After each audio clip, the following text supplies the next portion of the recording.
Muscatine County in particular is in a mental health crisis.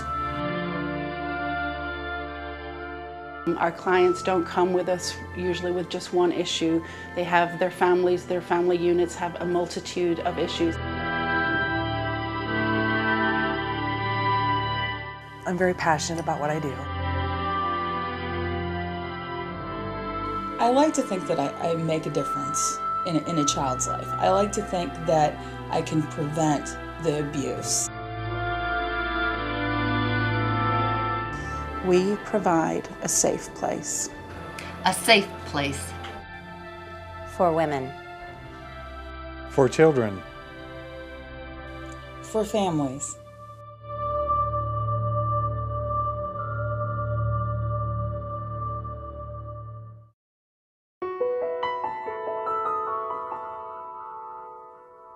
Domestic violence and rape, sexual assault is one of the most underreported crimes, both of them are.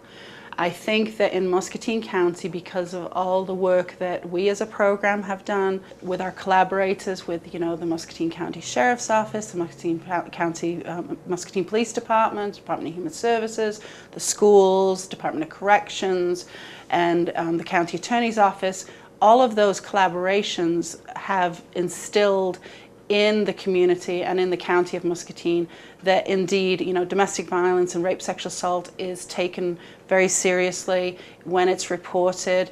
And this is the kitchen.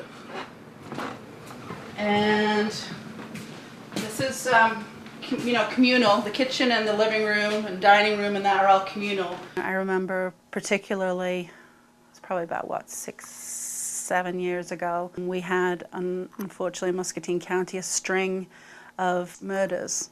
And in every single one of the situations, the woman had either just left the partner or had said she was leaving and ended up being murdered. Verbal, mental, physical abuse towards me, a lot of verbal abuse towards my kids. Actually, it started off within the first month of it, but I stayed. We have a program that helps them learn not just the risk factors for the environments that are conducive to domestic violence, but also how to get out of those. So just like once you're poor, it's hard to get unpoor. Once you've been in a domestically violent situation, for example, it's very, very difficult to get out of that. I really like seeing the client and welcoming them from the day that they walk in the door, and knowing that whether they're here for 2 weeks or the 90 days, myself and the staff here have worked as hard as they possibly can to educate them, to make them feel safe and secure, to find resources for them, to work on their goals. And I really like to see the difference that it's made and how much further off they are when they leave than when they came in. I'm a lot better now. I've came here, I've gotten a job, I've gotten my own vehicle. I'm like just a couple steps away from getting my own place. So I have very high hope.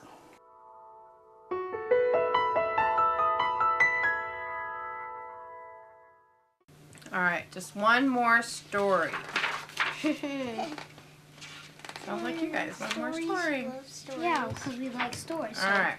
We just asked him if we could have one more story. I would leave for work early in the morning, come home, and they'd still be in their bedroom. Sometimes they would be locked in their bedroom. He wouldn't check on them. Just one more story. Austin always begged. You know the rules, cowboy, Dad said. Just one story at bedtime. He was threatening our workers. He told me he had Googled their names and addresses. And, he was saying that if they showed up at the house again, he was going to get a shotgun out. Austin fell asleep while Mom and Dad whispered softly nearby. One Texas night, they played Hank's Music Hall. They set the room to rocking and the cowboy boots to stomping. So I agreed to have lunch with him, and we were seen at a restaurant by our DHS caseworker. And that's what prompted to have the boys removed. And that was the hardest.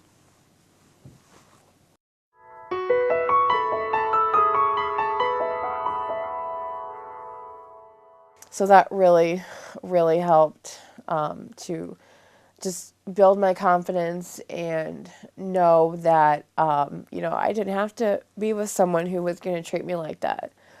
February of 2010, I got him back.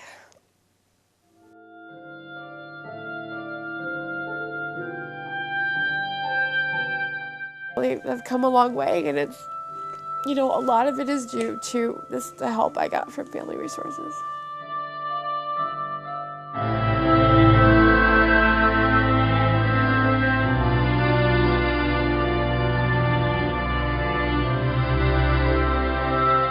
The average amount of taxpayer dollars spent for mental health in Iowa counties is around $36.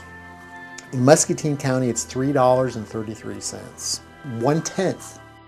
The National Health Administration has designated Muscatine County as an underserved county, which means we don't have enough mental health providers here. We have 42,000 people in our county. A recent survey from United Way Task Force found that 34% of Muscatine County residents suffer from anxiety and depression. And the number is almost 16,000 people.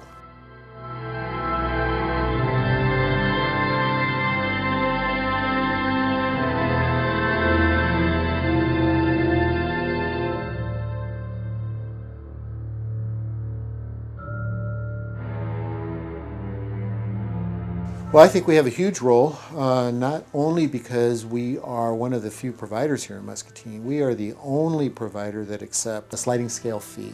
People who don't have insurance, who don't have money, this is the only place they can come to get mental health treatment.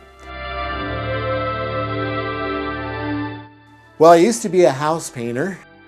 One thing I liked about being a house painter is I could take a house that looked awful, and within a matter of 2 to 3 weeks, created into a thing of beauty. And in a similar manner, I get to see that happening here. I get to see the metamorphosis from someone who's suicidal, who calls the suicide crisis line 3 and 4 times a week, who's hospitalized repeatedly for trying to kill themselves and not succeeding, come in here. They're divorced, they don't have a job, they have no money, and turn their life around right before my very eyes.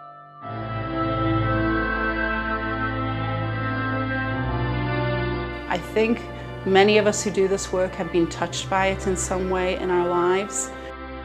I like seeing the families, getting to know the kids. I get great satisfaction from that because I know that we do make a difference. It helps our community by helping create a safer community. And it means that my kids don't have to be in fear. They don't have to worry about if I'm okay. I could go on and on about Family Resources and just everything that that they've done. I mean, I don't think I could have done it without them.